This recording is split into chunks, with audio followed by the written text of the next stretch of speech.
Hey guys, just here with a quick video review. What we're looking at today are these Tamiya separate track links for their newer tool German Panther D kit.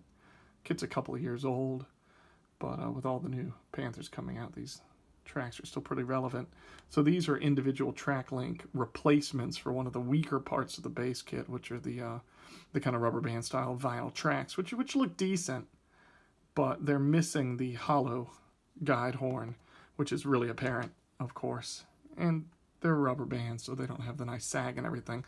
Now, if you look at this schematic of the Panther D, you can see the skirts and her skirts covering the whole upper track run. And so you can actually get away with vinyl tracks and have a decent model, except for the hollow guide horns. But, you know, with this kit, Tamiya decided to offer a base kit with 3 different upgrades. They offer this individual track link set. They also offer a separate photo etch set that just has the screens on the back, which I'd say are pretty much mandatory. And they don't have a picture here, but they offer a metal gun barrel set, which also includes the whole back end of the gun inside the hatch, which you won't see. So when you open the box, what you actually get are a bunch of sprues with 10 tracks each.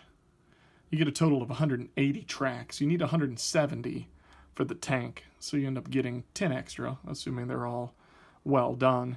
You also get the same number of sprues of these guide horns.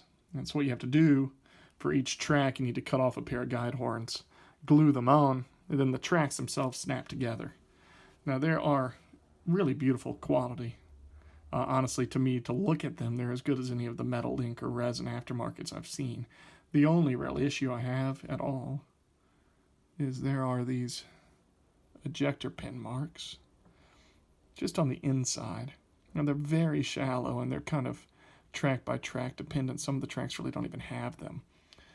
But you are going to want to clean them up before you build it. So I think the most efficient way is just a reasonably coarse sander, thin sander. It's one of the UMP brand ones. You just give it a good rub down. And you knock them out pretty quickly. I'm not going to sit here and make you guys watch me sand them. Now, honestly, you only need to clean beautifully probably 20% of the tracks, and only the outer side, because the way the road wheels are on a Panther, you're going to block the inner half of the tracks. You'll never see those punch marks. And then the top run's all covered with skirts and etc. So really, you only need to focus on maybe a third of the tracks looking pristine and put those in the parts of the build you're going to see them.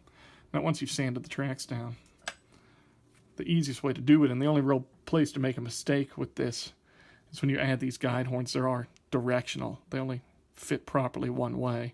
And so you put them in just like that. Slide them. Oh, well, easier if you lay the whole thing down, of course. I think it's easier to keep them all on the sprue for this. Anyway, you pop those guide horns in. Well, easier when the camera's not rolling, huh? Like that. So they pop right in. Forgive my camera skills, but when the camera's off, I can pop them in real fast.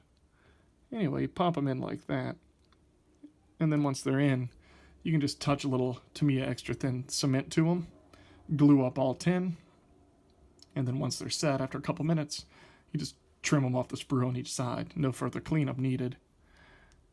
And then you'll have a bunch of pretty looking individual track links with hollow guide horns. Once you have some, basically this section and this section snap together. So making sure you have them aligned correctly. You basically need 2 clicks, and click, click, and they're together and movable, and they're pretty darn sturdy. So you can see I already made a little run here. Nice, flexible, easy to do. And so these are way superior to the vinyl rubber bands that come with the track or the kit. Certainly you could go full metal, and there are some advantages to full metal with the weight and the fact you can burnish the tracks and get that natural metal finish. But these cost me about $20 including shipping, whereas for Panther tracks made of metal, you're shooting closer to $40. So it's a nice option, if you want to upgrade the base kit a little bit. And I'm curious, with all the new Ming and Tacom and Riffield model Panthers coming out, they each have their own version of individual track links, if these would be good for any of those kits or vice versa. Anyway, thanks for tuning in. I'm going to splice in some more video of the completed track run so I can show you what it looks like when they're all done. Okay, now that we have both of the runs all cleaned up and put together, wanted to give you final thoughts. Basically, these are a 2 thumb up item. These are great. The cleanup went easily. The guide horns glue on without a problem, and the tracks snap together really with minimal issue. You do have to kind of do it carefully at an angle. If you force it, you can kind of bend the little pin. So I kind of messed up probably 3 or 4 of the tracks figuring that out, but they give you 10 extra.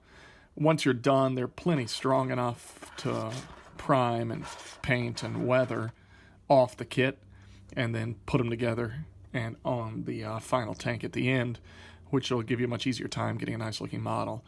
So in summary, if you're looking for better tracks for your Tamiya Panther, or any other Panther D really, consider these. I think they're the best quality for price out there. You could argue metal tracks are a little bit better, but they cost at least twice as much, so it's certainly a reasonable option. Thanks for watching.